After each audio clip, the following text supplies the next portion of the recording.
Oggi qui alla conferenza stampa di presentazione del raduno degli autieri c'è anche un ospite insomma particolare, il cane Stitch, quindi l'unità cinofila della protezione civile. Ci può spiegare un po' come funziona questa unità civile, quali sono stati,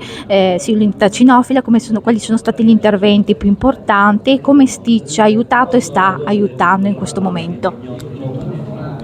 Gli interventi più importanti ovviamente sono stati effettuati ora non da Stitch nella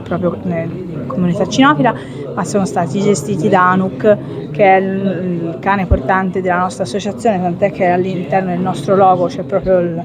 il suo viso. Praticamente è nato con lui il nostro nucleo cinofilo, che ha fatto anche ritrovamenti in superficie, e quello che si ricorda per ultimo è quello del 2021 nella zona della Garfagnana, di una persona che si era perduta